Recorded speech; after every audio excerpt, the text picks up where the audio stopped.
A ver, primero quiero tener la impresión de ustedes de cómo vieron esta semana absolutamente intensa. Parece que hiciera más tiempo, ¿no? Que Alberto Totalmente. Fernández, 4 días nada más, presidente de de la nuevo Nación. gobierno. Menos de 100 horas, recién tratábamos de contarlas. Sí. Y sin embargo ya hay un montón de medidas. Mirá, decíamos lo de la doble indemnización, lo de las retenciones, se sabe que sale una tarjeta alimentaria, retrotraer los precios de los medicamentos al mes de octubre, el tema de los microcréditos a tasas del 3%. Sí, la mayoría de las cosas eran las cosas que hay que reconocer que eran las cosas que venía anunciando Alberto en campaña.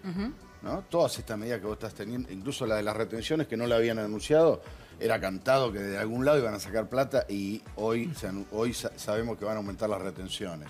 Yo creo que la gran duda para mí sigue siendo, bueno, obviamente la renegociación de la deuda como hecho central del tiempo económico que se viene. La gran duda para mí sigue siendo lo que dice Diego. ¿Qué clase de peronismo o de kirchnerismo viene a gobernar la Argentina? Hay mucha duda sobre eso y se notó mucho esta semana esta cosa de que en realidad son casi dos gobiernos paralelos. El de Alberto por un lado y el de Cristina por el otro, ¿no? Alberto ya empezó a hacer cintura entre lo que él quiere hacer. Digo, no sé si ustedes tienen la misma impresión de lo que fue el discurso ante la Asamblea Legislativa, un discurso que supuestamente solo preparó Alberto, que Cristina desconocía, que tuvo guiños claros hacia Cristina, como el tema de la justicia y el tema de los medios, pero que también tuvo la reivindicación de algunos como Esteban Rigui, a quien Cristina directamente le soltó la mano cuando estaba en la Procuraduría. Exacto. Cuando Le Cristina era hablaba gobierno. ella, ¿no? Y Cristina que pispeaba ese discurso, no sabiendo muy bien a ver por dónde iba a ir Alberto. No, y ella después, recordemos el momento de la Asunción, la mala educación de ella, que no saluda y todo eso. Inmediatamente esa noche, en el discurso ya en la Plaza de Mayo, ella diciendo yo no soy hipócrita. Y mirándolo a él, como diciendo Alberto, sí lo es. Es tremendo. No, hay una tensión ahí que en algún momento se va a tener que resolver, porque o que sobrevivan 4 años con esta tensión parece difícil, ¿no? Sí, yo te voy a decir algo. A mí me llamó mucho la atención en el tema medios, porque 2 días después se hizo la cena anual de ADEPA, Sí. que reúne a los principales directivos de medios. Sí. Y ahí el gobierno envió una delegación oficial muy importante. Estaba el secretario de Medios, Pancho Meritelo, el ministro de Educación, Nicolás Trota, principales directivos del gobierno, exfuncionarios. Pancho Meritelo pidió un aplauso y se abrazó con un exfuncionario de Lombardi, que había renunciado hace un año, que había tenido una enfermedad, pero realmente llamó mucho la atención, de alguna manera, Pero eso esa es Alberto. confraternidad, que eso es Alberto, claramente. Alberto. Pancho Meritelo, el nuevo secretario de Medios, es de Alberto, Claro. amigo de Alberto Fernández. Pero claramente no era venía la del Grupo actitud de Octubre. Cristina Kirchner. Claro, no era. Cristina nunca fue a ADEPA, nunca mandó a nadie, siempre criticaba a ADEPA. Sí. Y en esta situación pareciera como que el gobierno empezó a restablecer un vínculo que durante el kirchnerismo estuvo muy dañado. Lo que pasa es que la línea de la convivencia es como, y del equilibrio es muy delgada, ¿no? Porque Muy. veíamos una Cristina en Provincia de Buenos Aires con mucha presencia en el terreno bonaerense, como claramente que es el lugar que más le importa porque es su bastión principal, con un discurso absolutamente mucho más radicalizado que el de Alberto. Y ahí algo que también me llamó mucho la atención es la gestualidad de Cristina en el acto de asunción de Kicillof, ¿no? Ese rostro de admiración ante lo que es la asunción de su delfín político, claramente. Digamos, de lo que mostró de emoción Cristina arriba de un escenario o ante la imagen pública, sin duda fue el momento en el que Kicillof jura como gobernador de la provincia y ella tomándose el rostro, expresando claramente un momento de emoción que no sé si lo había expresado en otro momento en todo lo que fue la asunción de Alberto como presidente. Vamos a volver a poner el foco en la economía y las medidas que se anunciaron en este sentido. Se conoció la inflación, que sigue siendo alta, 4,3%. Decíamos en el día de ayer, minutos antes de las 10 de la noche, después de que Moroni estuvo durante todo el día en la Casa Rosada, después estuvo el ministro de Economía también, se conoce la firma del decreto por el cual se vuelve a la doble indemnización para quienes hoy están trabajando. Por 180 días, aquel que se ha despedido se le pagará doble. ¿Qué dice la Cámara Argentina de la Mediana Empresa?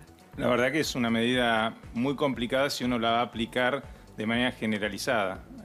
No es lo mismo una pyme del interior del país o una pyme que está en el sector del calzado o textiles que están muy complicados, que tal vez una que está en servicios financieros o en exportación de software, con lo cual primero habría que ver si se aplica de manera generalizada. Segundo, habría que ver qué tipo de compensaciones se dan, si es que porque la realidad es que cuando uno cierra la puerta de salida, cierra la entrada también. Es decir, en el caso mío particular, tal vez en una actividad podría yo tomar a alguna persona en mi pyme, pero con este tipo de medidas uno le da cierta incertidumbre. Bueno, para aquel que toma, no corre. Eso para aquel que a partir de la semana, eso está aclarado en el decreto, aquel que ingresa la semana que viene, eso es un buen punto. Para entonces, no ir en contra de la creación de fuentes de trabajo. Eso es un buen punto. Pero, de todas maneras, la pyme que está complicada y que tiene que achicarse, típicamente estamos hablando de una pyme de entre 10 y 20 personas, por ahí tiene que achicar 2 personas, 1 persona, 3 personas, y si tiene que pagar doble indemnización, tal vez no lo pueda hacer, y tal vez eso genera un perjuicio aún mayor para esa pyme y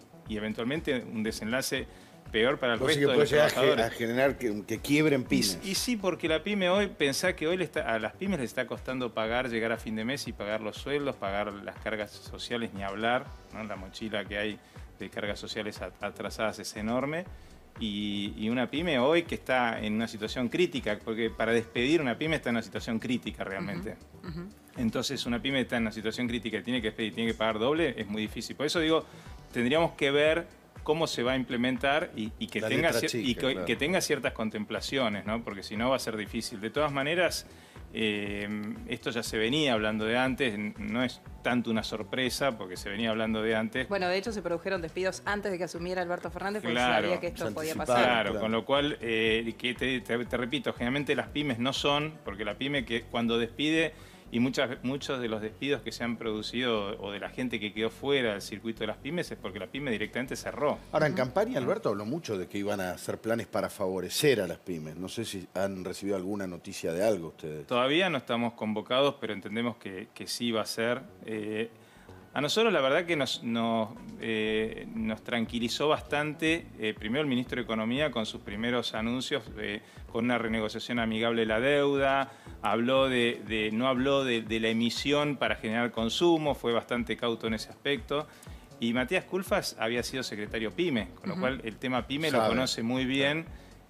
O sea, en lo macro ustedes tienen certezas, pero no en el detalle de lo que puede llegar a ser. En detalle no sabemos cómo va a ser, pero sí sabemos que la política PYME sería central, por lo menos así lo manifestó Alberto Fernández ahora en campaña y poniendo al ministro de Producción, que fue el secretario PYME anterior, y un gabinete que en general es gente que está bastante orientado hacia este segmento, que recordemos es la raíz del árbol, no es el brote, ¿no? Porque es el 70% del empleo. Si ustedes hoy se sientan a la mesa a negociar con el gobierno, ¿qué es lo primero que necesitarían? O sea, porque uno habla de la reactivación económica, pero ¿qué es crédito?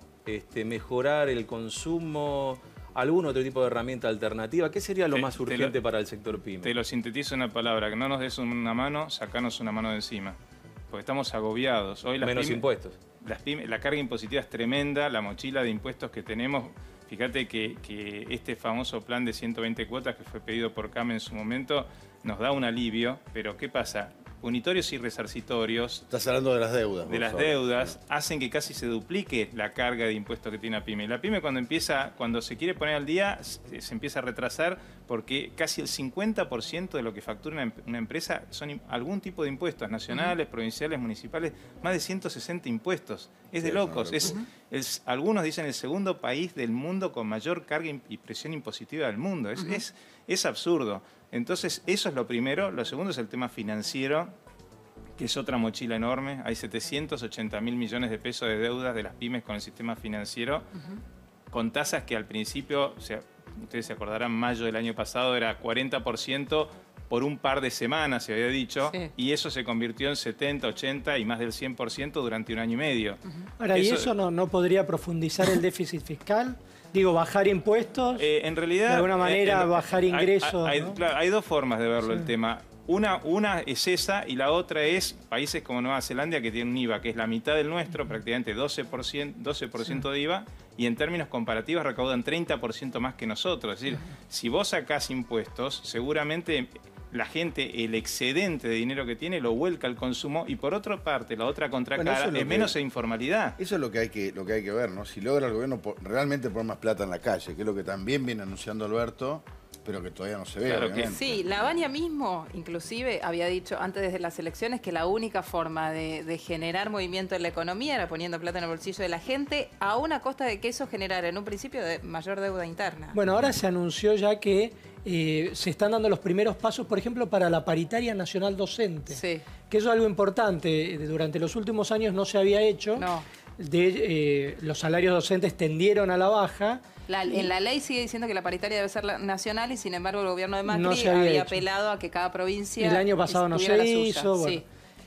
El gobierno dijo que ahora la va a hacer Sí. y ya convocó para la semana que viene al Consejo Federal de Educación, donde se va a empezar a conversar y recién después se va a hacer la paritaria. Porque en pero realidad ya tiene que ver cada una de están las arrancando. provincias en qué situación está y a partir de ahí tener, porque digamos hay provincias que tienen mayor posibilidad Pero de... van a fijar un piso obligatorio para todas las provincias. Está bien, pero digo, eso no lleva gente, no hace que la gente tenga más plata y gaste en una pyme. Hasta Bueno, ahora los salarios se ha Sí, visto. docentes el salario marcan te un- ayudaría. También hay una ecuación muy grande que no se mira o no se habla mucho, que es el 40% de informalidad. Toda la gente que está fuera del sistema, no solo en el tema comercio y producción, sino también de trabajo, ¿no? Y eso justamente es lo que nosotros tendríamos que lograr, es bajar todo lo que son contribuciones, aportes, impuestos, para tratar de incorporar esa masa a la formalidad, entre todos pagar menos, en vez de muy poco estar pagando mucho, que es lo que viene sucediendo en Argentina de hace décadas. Bueno, después está el tema de las leyes laborales, ¿no? Bueno. Que este gobierno no quiere hablar todavía, y tampoco lo hizo de campaña, de reforma laboral, porque es como una palabra políticamente incorrecta, pero sí de una necesidad de modernizar el Y sistema laboral. modernizarlo hay que hablarlo. En algún momento hay que hablarlo porque es un Con tema... un gobierno peronista yo lo veo muy difícil a eso. Como veo muy difícil que bajen impuestos. Soy franco. No, está bien. ¿Vos Los crees que no hay antecedentes- modernización laboral ni Y, baja de impuestos posible? Ahora, Tato, sí. Hasta ahora, cada vez que hablas de eso con alguien del gobierno, te sacan carpiendo. Ahora, ¿No? Y no es lo que hizo Cristina, no es lo que hizo Néstor. ¿Por qué vamos a creer que lo van a hacer ahora? Lo que pasa es que si nosotros seguimos haciendo lo mismo, y es lo que venimos haciendo durante No, todos los está gobiernos, bien. vamos a obtener los mismos resultados. Sí. Es decir, seamos claros, digamos, no hay un chancho con dos colas acá. Estoy de acuerdo con No, vos. no, Lo yo que- sé, lo que te quiero estoy decir un poco- es ¿Por qué hay que difícil esperarlo? pensar por qué hay que esperarlo. Ahora lo que